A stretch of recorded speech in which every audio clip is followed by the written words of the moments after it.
Hi, I'm Rocco Stano, and welcome to StoryMakers on KidLit TV. Today, I have Alane Adams. Welcome, Alane. Thank you so much. You are an author and a literacy advocate. Yes. Yes, and you do it very well because you have all these books, Legends of Orkney and the Witches of Orkney. Yes, witches, all kinds of witches. So, what is Orkney? Orkney is actually a real place, right? I use it in a fantastical, magical realm in this context, but Orkney is a real place. There are some islands off the coast of Scotland, and they have all sorts of ancient history and stories around them from the olden days, and a lot of what's called Norse mythology. And a lot of kids today know Norse mythology with the very handsome Chris Hemsworth and the Thor, the mighty Thor, right, with his hammer.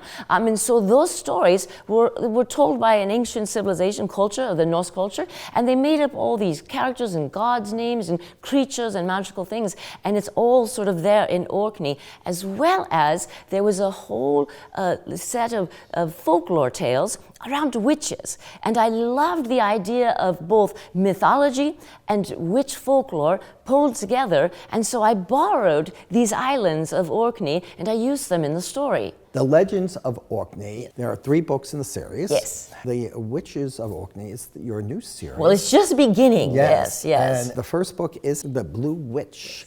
And tell us a little bit about The Blue Witch. So in the Legends of Orkney series, you have this 12-year-old character, Sam Barron, right?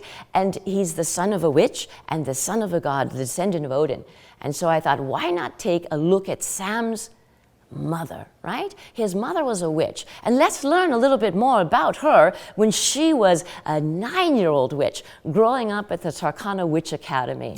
So it's really a lot of fun. The book is just so much fun because we get to see all the antics and things that go on at this sort of witch academy as Abigail is struggling to get a hold of her magic, to learn about her magic, and to learn what it takes to actually become a witch. She's very torn right now as to what kind of witch she wants to become.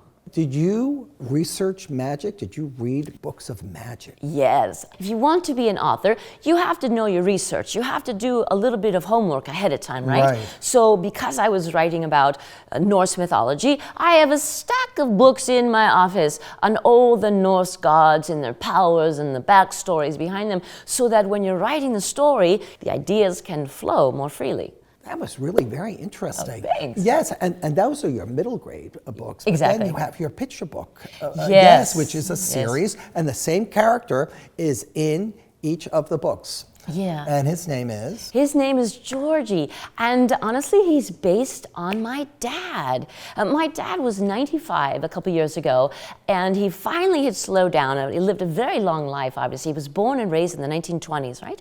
And he began to tell me these stories, and probably one of my favorite ones was about a circus horse. And he swears up and down that he had a circus horse named Roxy, and that it was a trained horse, and it could paw the ground and actually count, as some horses can be trained to do. And so I was really so fortunate to be able to get those stories from him and to be able to write stories that children today could read and really maybe understand, appreciate a little bit about what life was like, you know. So thief. So is there a thief in each of the books? Yeah, that's what the kids always ask me. Does Georgie always steal, you know?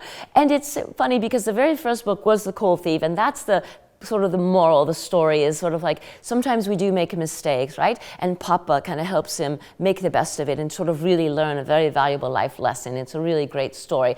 And in The Egg Thief, it's a dog, right, that comes and steals all of Georgie's eggs one morning. And so it kind of talks a little bit about when we have chores and what that means and being responsible. And then to find out all your eggs are gone and you can't go back empty-handed to Mama, right? And so Buster takes Georgie on an adventure around town as they try to find eggs. So we have the book, The Circus Thief, here. And do you have a favorite spread here? Yes, I do, as a matter of fact. My illustrator did such an amazing job. Her name is Lauren Gallegos. And she's so talented. And I just love this spread here because it really shows off the whole circus. Remember, in the 1920s, there really wasn't a lot of entertainment. Right. So if the circus came to town, this was exciting, you know, and you just would spend days, you know, dreaming about going there and seeing all the amazing,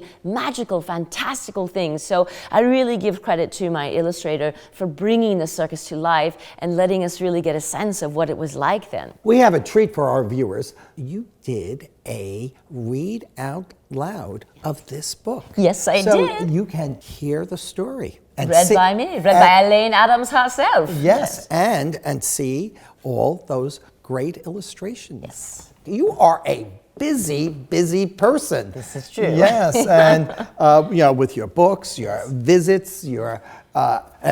So when do you get time to write? So writing is a daily sort of habit, right? If you're going to be a writer, you really need to sort of write every day. But here's the thing, I'm a mother, so I have 3 boys, and so I've become used to sort of any sort of distraction doesn't bother me. You're used to chaos and noise, so I always say I can write anywhere, anytime. I write on a plane, I write in a hotel room, I write in my office, I write at home, a little bit every day, little bit every day. That's how a book gets written.